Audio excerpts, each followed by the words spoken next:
She paid for a soldier's coffee, not knowing he was the missing heir of a fortune.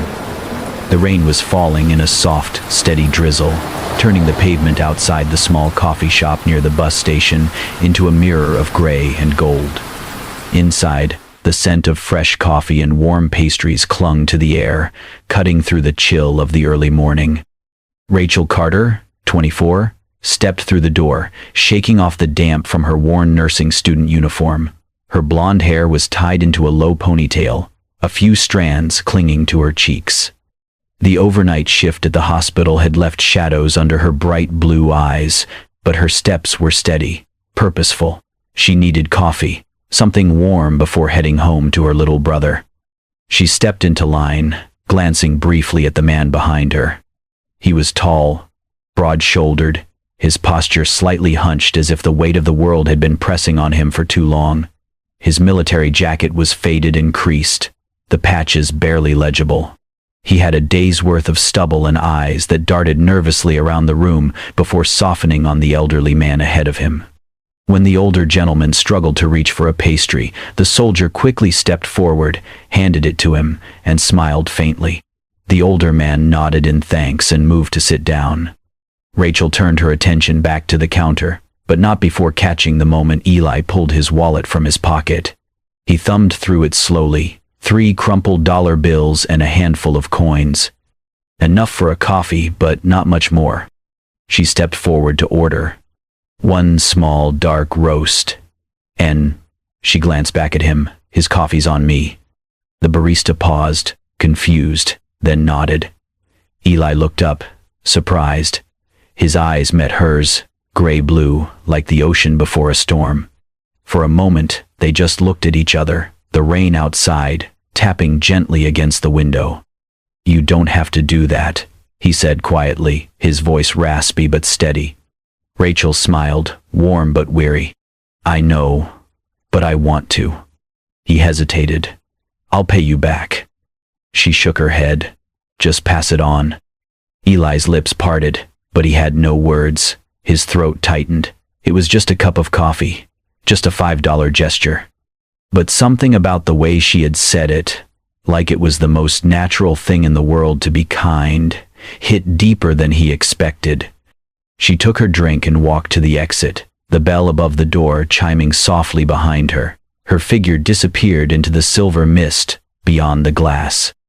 Eli stepped up to the counter, still a little stunned. "What kind of person does that?" he muttered to himself. The barista handed him the coffee. "The kind the world needs more of." He held the cup, feeling its warmth seep into his cold hands.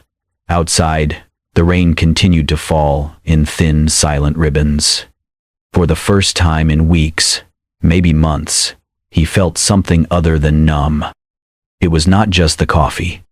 It was the look in her eyes, and the feeling that maybe, just maybe, the world had not given up on him yet. Rachel unlocked the door to her apartment with quiet fingers, careful not to wake her little brother. The hallway smelled faintly of old paint and something burnt from the neighbor's kitchen. Their unit was on the 3rd floor of a run-down brick building where the elevator had not worked in years. Inside, the space was small, 2 bedrooms barely fitting the essentials, but clean and lovingly maintained. On the living room floor lay scattered Lego pieces, a half-built robot from an online tutorial video, and a notebook filled with sketches and code. Luke's world. Rachel slipped off her shoes, padded into the kitchen, and set the coffee down. The fluorescent bulb buzzed weakly above her head. "Rach?" a sleepy voice called. Luke appeared at the hallway's edge, rubbing his eyes. His brown hair was messy, and his tablet clutched tightly to his chest. "You're home," he said. "I'm always coming back, buddy," she whispered, hugging him. "Go back to bed. Big school day tomorrow." "Did you get my raspberry yogurt?" Rachel hesitated, then smiled. "Tomorrow, I promise." She watched him walk back to his room, guilt gnawing at her. The shifts barely covered rent, groceries, and the second-hand textbooks for nursing school. There were weeks she stretched ramen packets across 3 days. And still, she smiled, for Luke, and for the memory of their parents. Their mother had died when Rachel was 16, cancer, undiagnosed for too long. Their father, Sergeant Carter, had fallen in Afghanistan less than a year later. He had died a hero, they said. The medals were tucked into a drawer Rachel never opened. She had been 17, with no one but an 8-month-old Luke and a stack of bills. Now, at 24, she was halfway through her nursing program. She worked nights at the hospital doing administrative tasks, weekends at a diner, and occasionally helped elderly neighbors with groceries.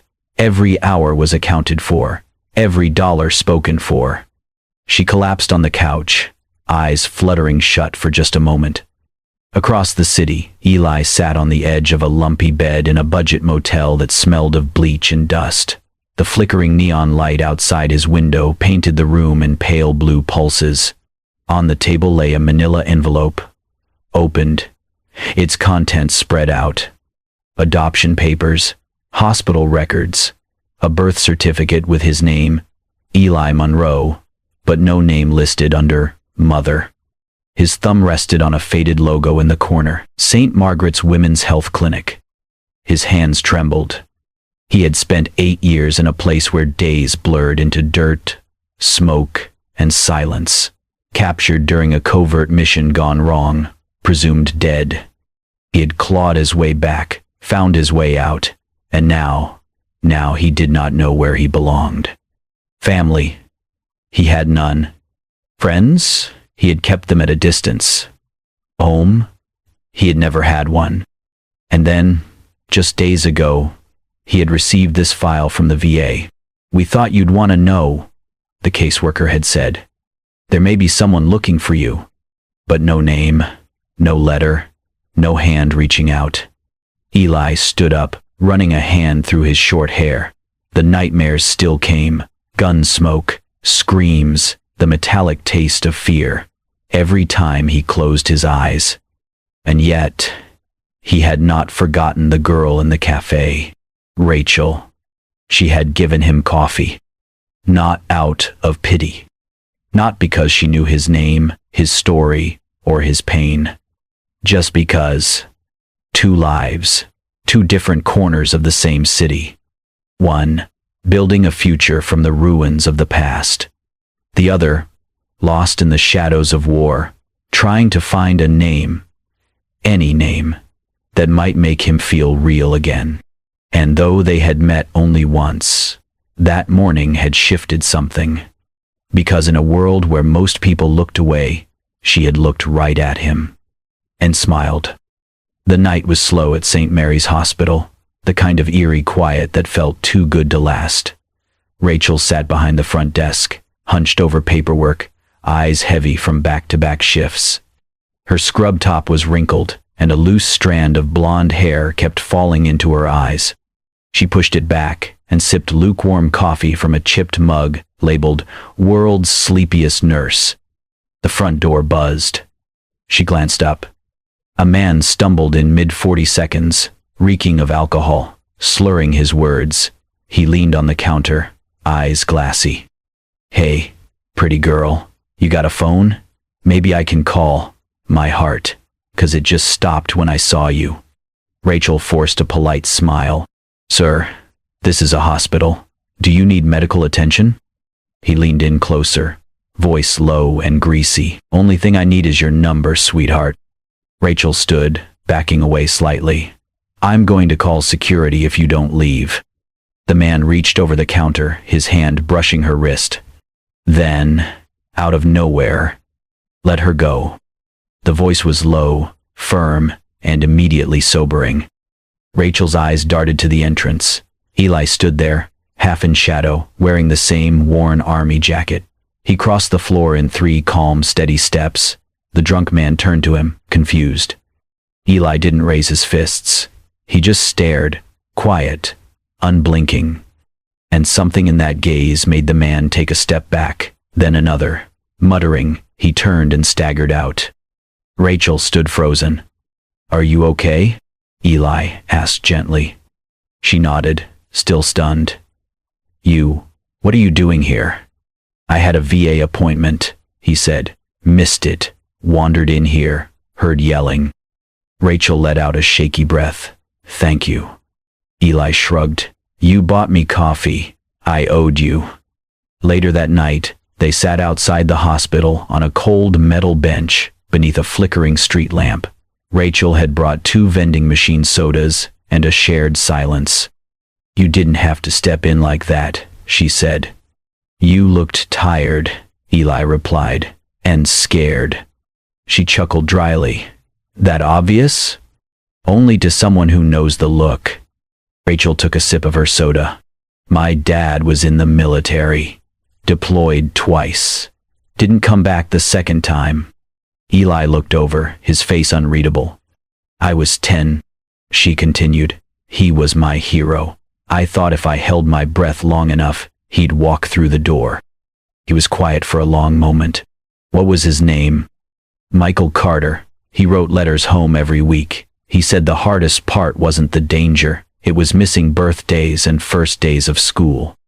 Eli nodded slowly, his hands clenched in his lap. Rachel noticed. You served too, didn't you? He didn't answer right away. His voice, when it came, was hoarse. 8 years. Lost track of how many places, of how many people. Rachel's eyes softened. Is that why you're here alone? I'm not good at being around people, Eli admitted. I keep waiting for the floor to drop out. Well, Rachel said, it hasn't. Not tonight. Eli looked at her then, really looked. There was something in her face, something unguarded and kind, that made his chest ache. She smiled. For what it's worth, I think my dad would have liked you. Eli blinked quickly and turned away, but not before she saw the tear he wiped away with the back of his hand. That night, 2 people, each carrying invisible scars, shared more than a bench and soda. They shared understanding. And for Eli, whose world had felt like a series of disconnected shadows, Rachel's voice was the first warmth he had known in years. Rachel stood at the stove, stirring a pot of noodles as steam curled into the air. The scent of garlic and herbs filled the small apartment. The walls were decorated with drawings, some crayon sketches from Luke, some anatomy diagrams from Rachel's nursing classes. A small dining table was set with mismatched plates, and a flickering candle added a soft glow to the cozy space. Smells amazing, Eli said from the doorway, rubbing his hands together. He had hesitated before accepting the invitation, but Rachel's voice on the phone had made it feel like less of a favor and more of a welcome. Rachel turned with a smile. It's just spaghetti. Nothing fancy. After weeks of gas station snacks and ramen, this might be the best meal of my life. Luke came running into the kitchen, a toy robot in one hand. Eli, you came. Eli bent down, smiling. I wouldn't miss it, buddy. You can sit next to me.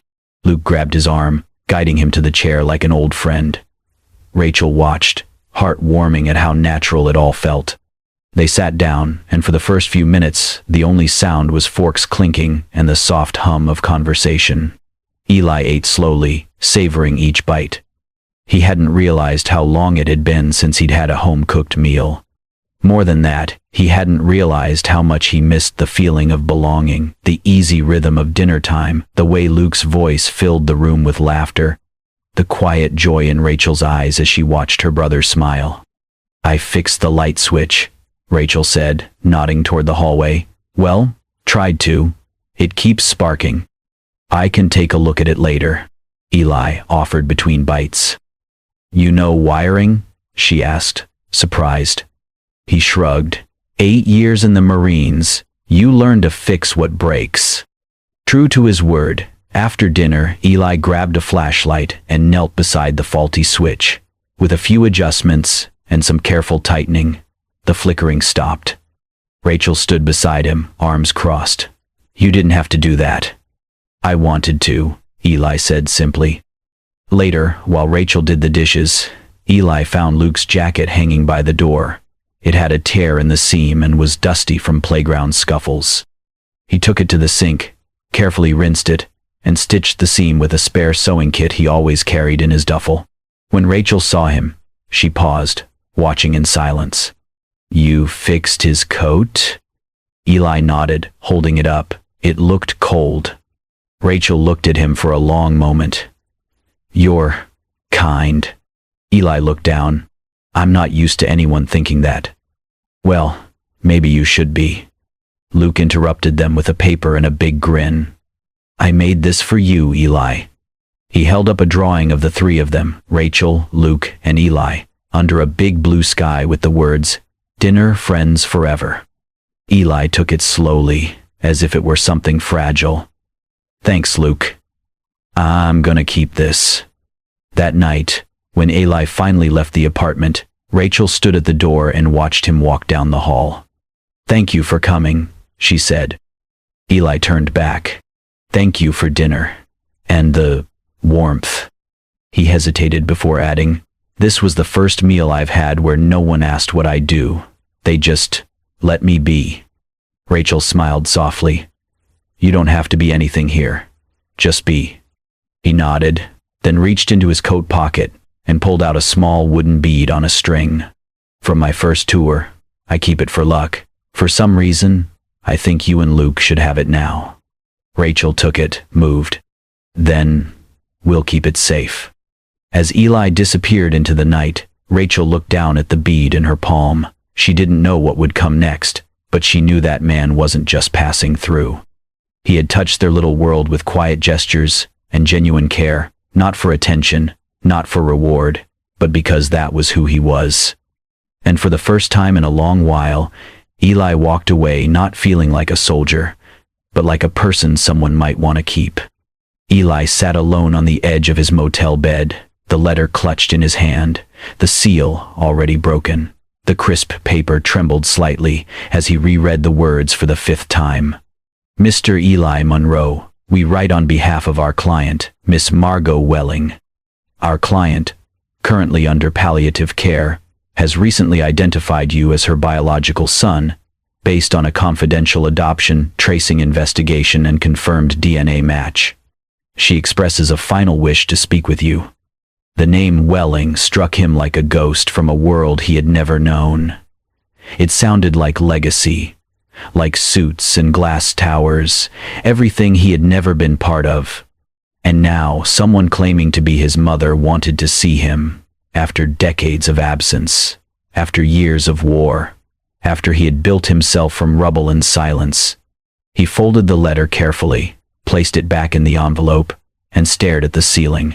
The room was dim, lit only by the orange glow of the parking lot lights sneaking through the curtain.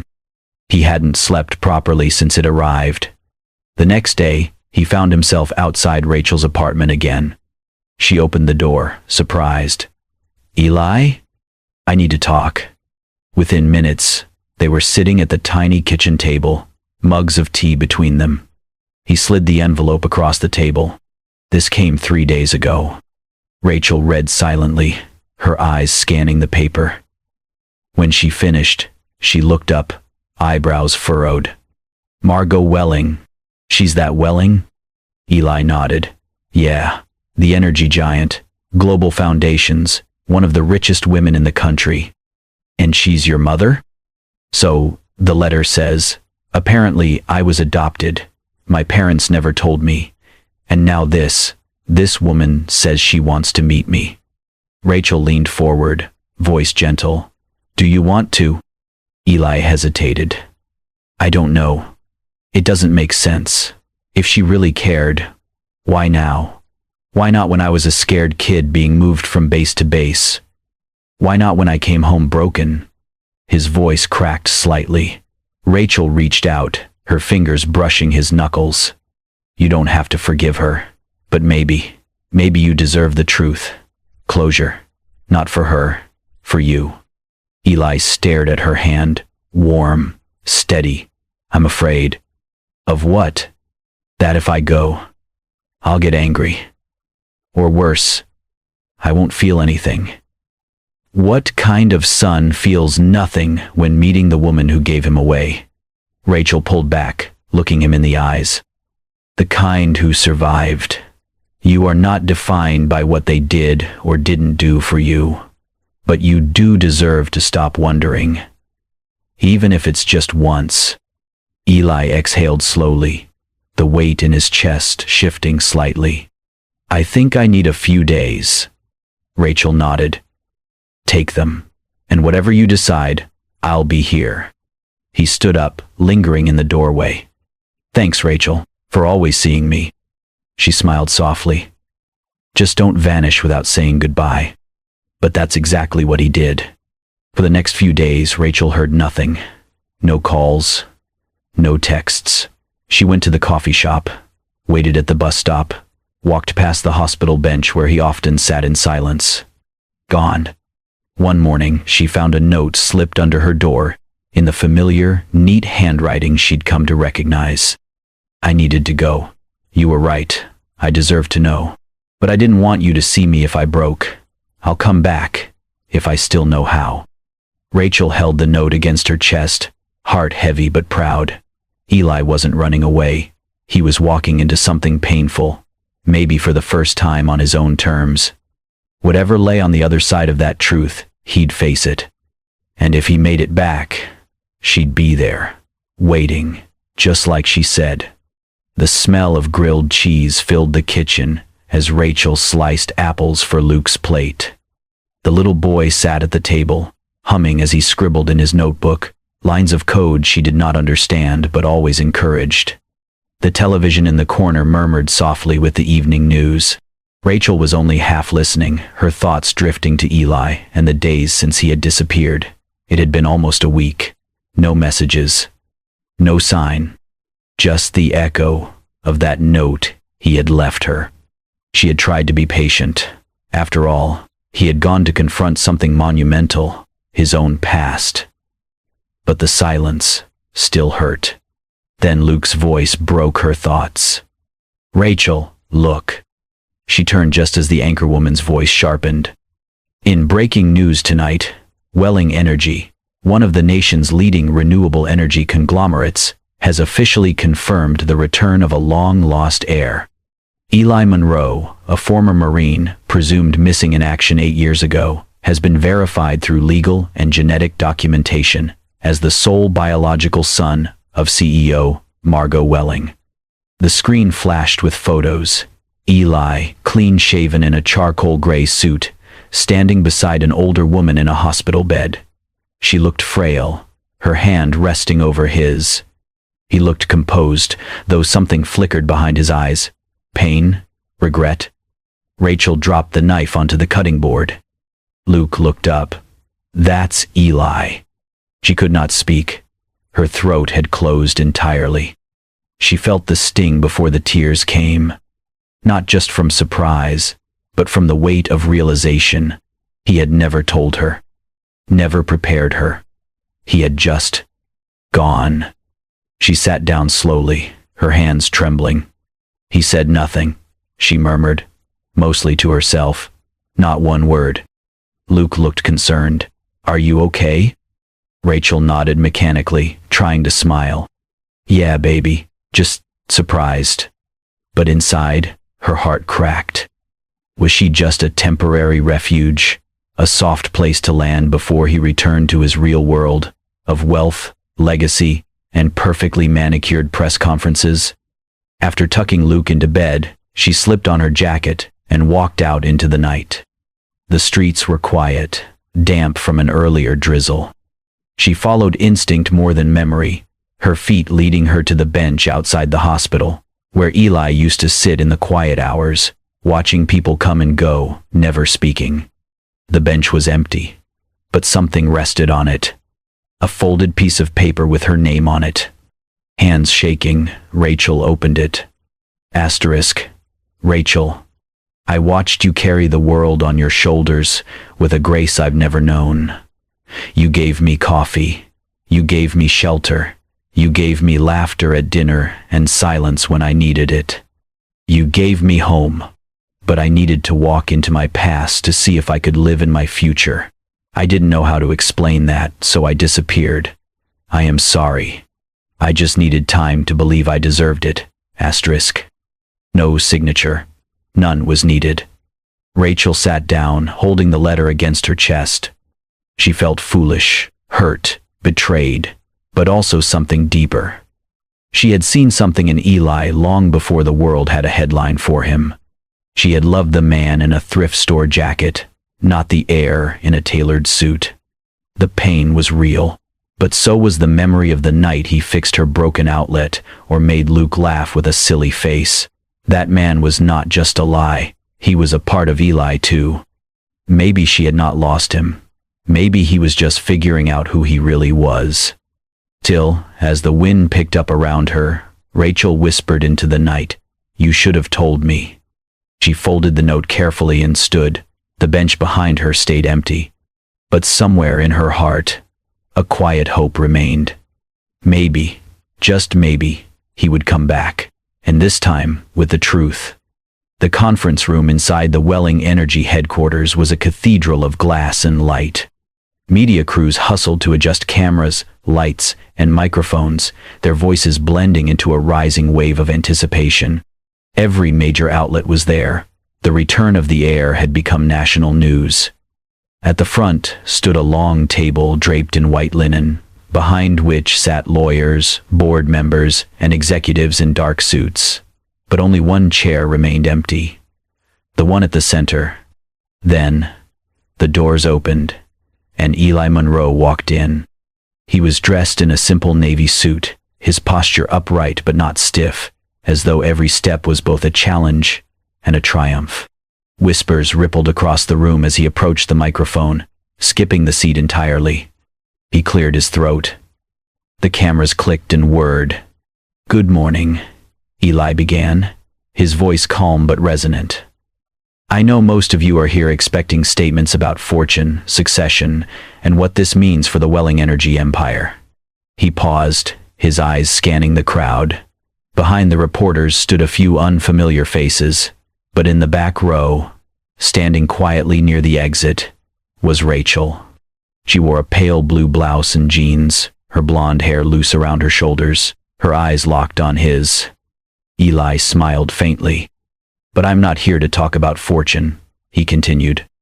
"I'm here because, not too long ago, I was just another man in a faded uniform. I had no name that mattered, no legacy I believed in, no family I knew. I was tired, angry, lost." The room hushed. And then someone bought me a coffee. The room blinked, confused. She did not know my name. She did not ask for one. She just paid for a stranger's drink and told him to pass it on. That moment didn't just warm me, it shook something awake. I had not been seen as a person in a long time, but she saw me. He glanced toward Rachel. "Her name is Rachel Carter." The camera lights turned instantly, locating her in the back. She froze, eyes wide. Eli stepped down from the stage and walked toward her, past a wave of stunned executives and whispering reporters. A handheld mic was passed to him.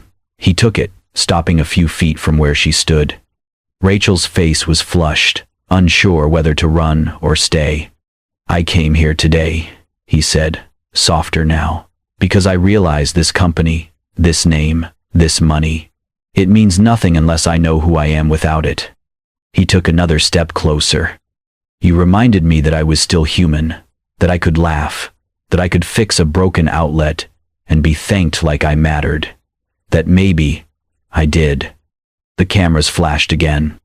"I found my blood," he said, eyes locking with hers. "But you found me." A murmur spread through the room. Not gossip, not scandal, just awe. Rachel stepped forward, trembling. "You disappeared," she whispered. "I did," he replied, "because I was scared that if I stayed, I'd lose you the moment you saw the truth. But the truth is, you saw me before I even knew who I was." Reporters scrambled to catch every word, but Eli turned to them one last time. "She gave me coffee. I want to give the world better because of her." Then, without waiting for another question, Eli took Rachel's hand and walked with her out of the spotlight. Behind them, the crowd did not cheer, but it was as if the air had changed. Something real had been said, something human in a world of headlines and stock prices. And in that quiet exit, hand in hand, A new kind of legacy began. 1 year later, the doors to the Carter Community Wellness Center opened with the gentle chime of a brass bell above the frame. The building, though modest, radiated warmth, cream-colored walls, flower boxes beneath the windows, and a sign that read, "In honor of James Carter," carved in wood, painted by hand. Inside, Rachel stood by the reception desk in a soft green blouse and white sneakers, handing out flyers to new patients. The center, funded by the Monroe Welling Foundation, offered free care for low-income families, walk-in clinics for veterans, and mental health support for trauma survivors. Every room had sunlight and stories. Every nurse on staff had once dreamed of helping and now had the means to do so. At the heart of it all stood Rachel. Eli, meanwhile, had become something of a myth. The heir who refused the empire. The Marine who traded mansions for missions. He quietly gave away nearly 80% of his inherited wealth, directing it to build shelters, schools, and transitional homes for veterans and their families. He refused board seats, titles, or applause. "I don't want control," he told one journalist. "I want change." And change came. That fall, on a wide plot of land just beyond the edge of town, construction crews laid the final bricks of a neighborhood called Anchor Grove, a place where no veteran would sleep on the street again. It was designed with open kitchens, wide porches, and gardens between every house. Rachel and Luke were invited for the ribbon cutting, but as they arrived, Eli pulled her aside toward one of the porches, where a single swing hung gently in the breeze. "I wanted you to see this one first," he said. She turned to him, eyes filled with pride. "You did all this?" "No," he replied. "We did." A breeze lifted her hair as he reached into his coat pocket. But instead of a ring box, he pulled out a small paper cup, identical to the one from the coffee shop long ago. Inside, it was a velvet pouch. Rachel laughed, tears already forming. "You kept the cup?" "I kept everything," Eli said, dropping to one knee under the porch's shade. "You gave me coffee, Rachel. But more than that, you gave me a place to belong. You gave me peace. You gave me home." He opened the pouch to reveal a simple gold band. "I'd like to give you forever." She nodded, her voice caught in her throat. "Yes, always yes." From behind them, Luke whispered, "You better kiss her, man. I need this ending for my video." Eli stood, scooped Rachel into his arms, and kissed her as the sun dipped low behind the houses they helped build. Later that night, Luke uploaded a short clip. It was simple. A porch swing, a paper cup, a kiss, and a quiet title across the screen. From caffeine to commitment. Within hours, the video spread across the internet. Not because it was flashy, but because it was real. One cup of coffee, one small act of kindness. And now, one home, one family, one future, rebuilt, together. Thank you for joining us on this touching journey, from a simple cup of coffee to a life built on love, healing, and second chances. Stories like Rachel and Eli's remind us that kindness, no matter how small, can change everything. If this story moved you, imagine what the next one will do. Subscribe to Kindness and Love Tales for more heartwarming stories